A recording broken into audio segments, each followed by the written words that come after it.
Imagine waking up tomorrow and finding out you own a theme park.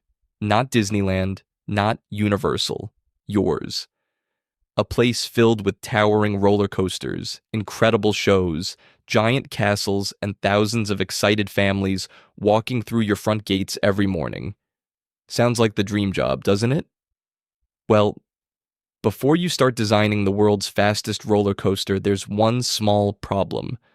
Owning a theme park isn't just running a few rides. It's running an entire city. Every morning, long before the first guest arrives, mechanics are already inspecting roller coasters. Electricians are testing power systems. Cleaners are preparing restaurants and toilets. Landscapers are trimming gardens. Security teams are checking the grounds. Kitchen staff are preparing thousands of meals. And at this point, you haven't earned a single penny. So what does it really take to own a theme park? How much money could it make? What are the hidden costs? And why have some parks become billion-dollar destinations while others disappear forever? Let's find out. The first decision you'll ever make isn't what rides to buy. It's where to build the park.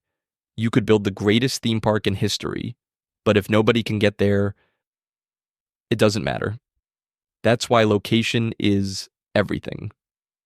Ideally, you want somewhere within a couple of hours of millions of people.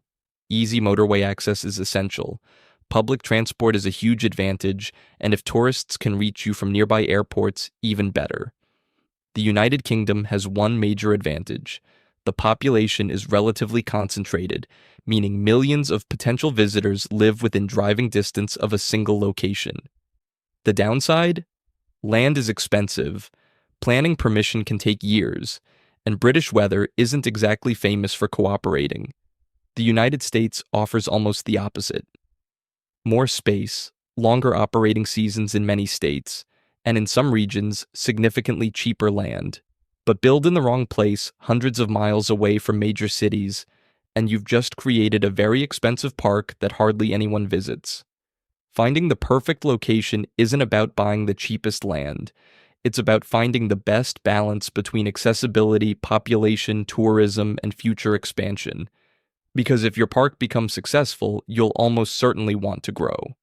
Once you've secured the land, it's finally time to build. Most people imagine starting with roller coasters.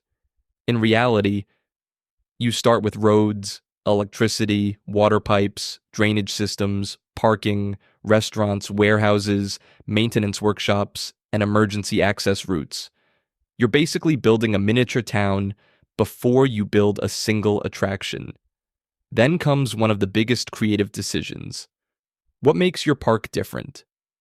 If your park has the same rides as everyone else, why should anyone choose yours? The world's best parks don't just sell rides, they sell experiences. Maybe guests explore an abandoned mining town where every ride tells part of a story. Maybe they enter a futuristic city powered by robots. Maybe every area has its own music, architecture, and characters, making it feel like visitors are traveling between completely different worlds.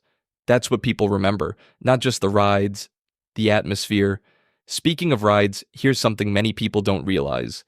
Theme parks usually don't build roller coasters themselves. They buy them from specialist manufacturers that spend years designing, testing, and engineering attractions capable of carrying millions of passengers safely. And they're not cheap.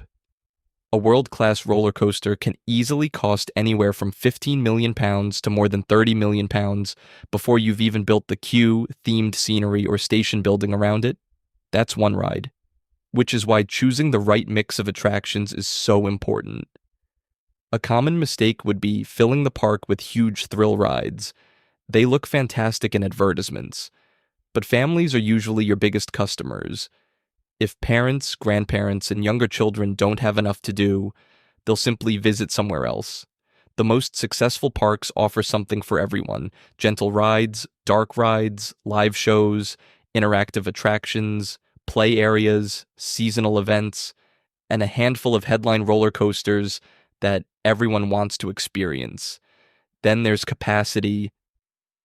Imagine spending £25 million building the greatest coaster on Earth, only to discover it can only carry 500 people an hour. Congratulations. You've accidentally created a 4-hour queue. Great parks aren't just designed to impress people. They're designed to move thousands of guests around efficiently while keeping queues, restaurants, and pathways flowing smoothly.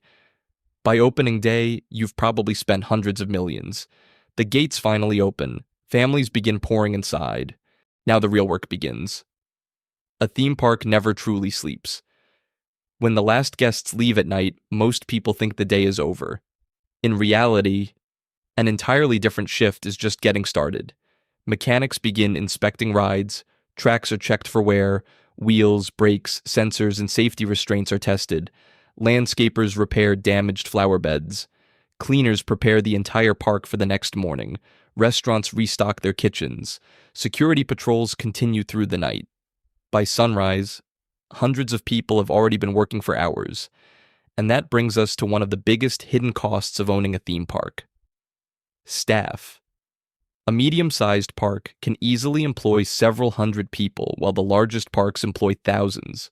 Ride operators, engineers, electricians, plumbers, chefs, cashiers, security officers, entertainers, costume performers, gardeners, first aid teams, IT specialists, marketing departments, human resources, managers. Without them, the park simply doesn't function. Then there are the costs most visitors never think about. Insurance, public liability, property insurance, employee cover, cybersecurity, business interruption insurance. If something unexpected forces your park to close for weeks, those policies could be the difference between surviving and going bankrupt. And spare parts aren't exactly sitting on a shelf at your local DIY shop. Roller coaster wheels, control systems, lift motors, and specialized sensors often have to be ordered directly from the original manufacturer. Some take weeks or even months to arrive. If your biggest attraction is waiting for a replacement part, it's not making any money. Speaking of money, this is where things get interesting. Most people assume ticket sales are where theme parks make their fortunes. They're important, but they're only one piece of the puzzle. The real business starts after guests walk through the gates. Think about your last visit. You probably bought lunch, a drink, maybe an ice cream, perhaps a souvenir. Now multiply that by thousands of visitors every day. Food is one of the highest profit parts of the business. A burger, chips, and drink might cost only a few pounds to prepare, but sell for several times that amount. The same goes for popcorn, soft drinks, and those famous oversized theme park snacks that somehow end up all over social media. Then there's merchandise. Every successful park has signature products, plush toys, t-shirts, mugs, collectible pins, photos from rides. People aren't just buying products, they're buying memories. One of the smartest ideas ever introduced was the Fast Pass. Some guests are happy to queue for 2 hours. Others are happy to pay extra to skip most of that wait. The same ride suddenly creates two different sources of income. Then come season passes. Instead of convincing someone to visit once, you encourage them to return 5, 10, or even 20 times a year. And every visit usually means another meal, another drink, and another souvenir. Hotels take things even further. If your park is large enough that guests need more than one day to experience everything, they'll need somewhere to stay. Owning the hotel means you're earning money long after the rides have closed. It's one of the reasons the biggest parks continue growing year after year. So, how much money could a successful regional theme park actually make? A well-run park attracting around 1 million visitors each year could generate anywhere between £30 million and £80 million in annual revenue, depending on ticket prices and guest spending. Larger parks can generate hundreds of millions. The biggest parks in the world, billions. But here's the important word, revenue, not profit. Because running a theme park is incredibly expensive. One quiet season, one major ride closure, one spell of terrible weather, or one costly lawsuit can wipe out a huge chunk of your earnings. That's why successful owners never stop investing. New rides, new festivals, Halloween events, Christmas celebrations, live entertainment, fresh restaurants, updated technology. Guests always need a reason to come back. Finally, would it actually be worth it? Well, if your dream is to build something that creates unforgettable memories for millions of people, it's hard to imagine a more rewarding business. But it's also one of the most demanding. You're managing engineering, hospitality, entertainment, retail, food service, marketing, and public safety all at the same time. One day you're approving plans for a brand new roller coaster. The next you're dealing with a broken water pipe, a delivery that hasn't arrived, and a thunderstorm that's just closed half the park. It's stressful, it's expensive, and it's incredibly risky. But if you get everything right, you'll own something very few people on Earth ever will. A place where families celebrate birthdays, children conquer their first roller coaster, friends make memories they'll never forget. And for one day, people get to leave the real world behind. Maybe that's why the best theme parks aren't really selling rides, they're selling happiness. And honestly, that's a pretty amazing business to be in. So, would you own one, or is this one business you'd rather leave to someone else? Let us know in the comments, and don't forget to subscribe to Nerd Lerd Unloaded for the next episode of One Day Owning.